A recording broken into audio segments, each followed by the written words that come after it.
Entrevista a Carlos Peña. El poder político quiere siempre refugiarse en la esfera del secreto y la labor del periodismo es impedir que eso ocurra. El abogado y rector de la UDP se refiere al rol de los medios frente al poder político a raíz de la publicación de chats entre la exalcaldesa Iracy Hasler y la diputada Carol Cariola por este diario. Peña defiende la relevancia pública del contenido de los mensajes, donde critican duramente al gobierno y al presidente, y se refiere a los límites del derecho a la privacidad. Acaba de dictar sus clases diarias. Carlos Peña, abogado y doctor en filosofía, es profesor de Derecho en la Universidad de Chile y en la UDP, a la que dirige hace 20 años. En su oficina de rector, arropado por una multitud de libros, prepara sus ensayos, columnas y sus numerosas intervenciones públicas. Esta semana participó en el seminario La Ruta para el Crecimiento, organizado por Banco de Chile, junto al ministro de Hacienda Mario Marcel y la candidata presidencial de Chile Vamos, Evelyn Matei. También escribió una asertiva columna, La profesión indiscreta, a propósito de la controversia por la publicación de chats entre la exalcaldesa de Santiago Iracy Hasler y la expresidenta de la Cámara de Diputados Carol Cariola. Acá lo que llama la atención es que se rasgan vestiduras y se pone el grito en el cielo a propósito de este caso, cuando casos como este hemos visto muchas veces, dice. En la edición del sábado pasado, La Tercera dio a conocer chats rescatados por la PDI del teléfono de la exalcaldesa, en el marco de la investigación por la frustrada compra de la clínica Sierra Bella. Entre los contenidos más sensibles políticamente, la PDI recuperó conversaciones borradas donde ambas autoridades intercambiaban opiniones negativas sobre el gobierno. Es lo peor que nos ha pasado. Ministros y asesores, despiadados, deshonestos, calculadores, y sobre el propio presidente. Las revelaciones hacen visibles las tensiones y críticas soterradas del PC hacia el gobierno, transparentan su incomodidad y decepción con el rumbo que tomó la administración de Boric. También ofrecen una durísima visión humana del mandatario y algunos de sus colaboradores desde la perspectiva de sus aliados políticos. La publicación provocó fuerte molestia en el oficialismo y animó una intensa controversia. Parlamentarios y líderes políticos apuntaron contra el Ministerio Público por las filtraciones y contra este diario por la publicación. Esto representa una grave vulneración a la intimidad sin ningún fundamento, publicó la exalcaldesa. A su vez, la diputada lo calificó de cagüín de poca monta. Se ha filtrado una conversación de carácter privado, estrictamente privado, que no tiene ninguna relevancia penal, dijo el ministro del Interior Álvaro Elizalde. A su vez, el gobernador de Santiago, Claudio Orrego, fue más lejos al sugerir que tras las filtraciones podría haber movimientos de platas. A diferencia de ellos, Carlos Peña defiende el interés público del contenido de los chats publicados. Basta leer con un mínimo de imparcialidad el contenido de esos chats para advertir que no se trata de intercambios privados en el sentido técnico de la expresión, porque no atingen a la subjetividad ni a la esfera de la intimidad protegida, sino que es un contenido de evidente interés público. Se trata de dos autoridades públicas que evalúan la gestión del gobierno del que ambas forman parte, y esto me parece de evidente interés. Solo la parcialidad, el partidismo, el sectarismo ideológico podrían negar esto que es tan evidente. Es más, en este caso, Peña sostiene que el periodismo está cumpliendo su deber. El poder político quiere siempre refugiarse en la esfera del secreto, lejos de los oídos y los ojos de la ciudadanía, y la labor del periodismo es impedir que eso ocurra. ¿Qué piensa del revuelo que provocó la publicación? Tal vez habría que llamar la atención acerca del siguiente hecho, y es que, mientras en el caso de Hermosilla, una divulgación desmesurada de mensajes de toda índole y una búsqueda en las comunicaciones del abogado indagando delitos, pero no delitos que se sabía ocurrieron, sino que sospechando que tenía que haber más delitos, esa actitud inquisitorial no causó quejas de nadie.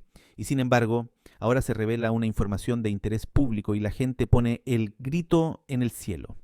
Es evidente que hay un doble estándar y hay un error intelectual que consiste en no juzgar con el mismo criterio ambas situaciones. Para el ministro del Interior, Álvaro Elizalde, solo debería publicarse lo que resulta penalmente relevante. A propósito de una investigación penal, pueden revelarse los siguientes antecedentes. antecedentes relativos a la intimidad de las personas, su vida sexual, sus relaciones sentimentales, su vida familiar, todas aquellas cosas que están cubiertas por una cierta inmunidad que el Estado nos confiere afortunadamente en una sociedad liberal. Puede haber antecedentes relativos al delito que se investiga y antecedentes de interés público de otra índole. Me parece que los medios de comunicación tienen vedado revelar cuestiones relativas a la intimidad, a la primera esfera, pero tienen el deber, subrayo, el deber de revelar, hacer el análisis y poner a disposición del público todos los antecedentes relativos a las dos segundas cuestiones, o sea, al delito que se investiga y otros antecedentes que, a propósito de ese delito, sean de interés público. ¿Cómo se delimita el derecho a la privacidad?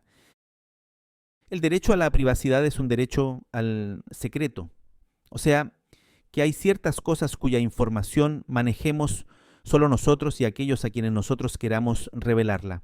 A eso lo llamamos esfera de la intimidad. La pregunta es, ¿cuáles cosas forman parte indudable de esa intimidad? Uno diría toda aquella información, todos aquellos enunciados que proferidos por la persona son consentidos, porque lo recibe en un intercambio libre y que no lesionan derechos de terceros que no han consentido en ello. En este caso, no se transgredió el derecho a la privacidad, para nada, pues el contenido de esa conversación es referido a un asunto que por definición nos importa a todos, ¿o acaso no nos importa cuáles son las lealtades que sustentan o no a las fuerzas políticas que apoyan al gobierno? ¿Cuán sincera o no son las opiniones políticas vertidas por las altas autoridades del Congreso Nacional? ¿Cómo no nos va a importar eso? Ahora resulta que todo eso es privado. La privacidad atinge a todo aquello que configura mi individualidad, la orientación sexual de cada uno, los gustos que tiene, las personas a quienes les confiere afecto, los intercambios comunicativos que a propósito de eso hacen. Pero las opiniones en respecto de la cuestión pública evidentemente no son privadas atendidos sus contenidos. El gobernador Orrego deslizó una sospecha injuriosa. Se preguntó si alguien estaba pagando por las filtraciones. Me parece incomprensible esa declaración de Orrego realmente. O sea, es no comprender el rol de los medios. El papel de los medios de comunicación masivos es la búsqueda de información acerca de todos los aspectos relevantes para la vida que tenemos en común. Y esa búsqueda de información, los medios de comunicación la efectúan por medios lícitos. Pretender que los periodistas andan comprando información es una ofensa que no tiene ninguna justificación, salvo que uno piense que fue un exabrupto de Orrego y por el cual yo supongo pedirá disculpas. El fiscal nacional dijo que las filtraciones respondían a un tema estructural. ¿Está de acuerdo? Por supuesto, es un problema estructural que es consustancial a este tipo de procesos penales. Cuando el Ministerio Público lleva adelante una investigación, la lleva en secreto, pero llega un momento en que para conferir derecho a defensa a aquellos sujetos concernidos por la investigación, está obligado a revelarles a ellos esa información. Y en ese momento, el Ministerio Público pierde el control de la información. Ahora, podríamos evitar las filtraciones, por ejemplo, si estableciéramos un deber de secreto total del Ministerio Público hasta el momento del juicio oral. ¿Pero qué sería eso? Sería atentar contra el debido proceso. Entonces, estas filtraciones son un costo, un riesgo razonable para sostener el tipo de procedimiento penal que tenemos y el derecho a la defensa de las partes. Y alguna gente está reaccionando frente a eso como poco menos que se hubiera revelado el diario de vida de alguien. ¿Qué tontería es esto? El interés público. Desde el caso Lavandero al fraude de las licencias médicas, Carlos Peña recuerda numerosos casos conocidos gracias al ejercicio periodístico. O sea, le debemos mucho al periodismo. El caso Watergate, los papeles del Pentágono. Entonces no nos quejemos. Gracias a eso evitamos que la audiencia sea engañada, intimidada por quienes logran monopolizar a veces la información gracias al poder que detentan, dice. En el contexto actual, ¿qué rol les asigna hoy a los medios de comunicación? El rol de los medios de comunicación es imprescindible, sobre todo en momentos en que por el cambio en la infraestructura de la comunicación humana, digamos las redes, hoy lo que hay es una proliferación de informaciones de baja monta, de baja calidad, plagadas de mentiras, mal escritas, en general leídas bajo el sesgo de confirmación, donde las personas confirman sus prejuicios en vez de intentar descubrir lo que ha ocurrido. En ese mare magnum, los medios de comunicación se han hecho más imprescindibles que nunca, porque gracias a la profesión periodística y al deber de los periodistas de buscar información, las audiencias pueden acceder a un tipo de información de más alta calidad, a cuya luz pueden luego verificar si aquello que inunda las redes merece confiabilidad o no. Si por un momento imaginamos que los medios de comunicación masivos, La Tercera, El Mercurio, para nombrar dos diarios, desaparecieran o las televisoras se transformaran en puros mecanismos de entretención, imagínense por un momento lo que sería eso. Estaríamos expuestos a la total manipulación, condenados a elegir entre la ceguera total o sumirnos en la tontería de las redes, en la estupidez convertida en práctica cotidiana por parte de las personas. En último término, las filtraciones y la publicación por parte del periodismo no suponen una restricción a la libertad individual. Yo creo que si uno mira esto en abstracto y se imagina por un momento un mundo donde todo lo que pensamos, decimos, soñamos, escribimos, hablamos, se haga público, por supuesto es un infierno. Pero perdón, no estamos en presencia de ese infierno. El problema que tenemos no es que nuestra intimidad esté expuesta. El problema que tenemos más bien es que la información a la que accedemos está restringida. El mundo de hoy más bien es el mundo donde nuestro principal problema es cómo hacer el escrutinio de quienes adoptan decisiones públicas, cómo evitar el engaño de quienes ejercen el poder.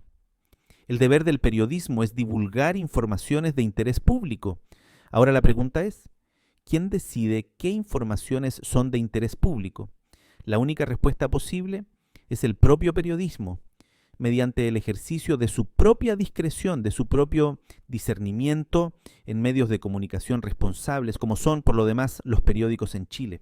A ellos les corresponde discernir qué es de interés público y qué, en cambio, no lo es. Porque la alternativa de entregar a una autoridad para que ella ex ante decida qué es de interés público y qué no, eso sí sería un infierno. Y agrega un mensaje para los políticos. Estar en política supone inevitablemente ponerse bajo la luz del periodismo y ser objeto de interés del conjunto de la ciudadanía. Esa es la servidumbre del poder. El poder tiene muchos privilegios y tiene una gran servidumbre, gracias a los periodistas, la exposición eventual de lo que piensan o dicen respecto de asuntos de interés público y que les interesa ocultar, exponerla y puesta a la vista de todos. Es la servidumbre, como decía un autor francés, con cierta ironía, pero no se queje, esta es la servidumbre a que obliga la grandeza.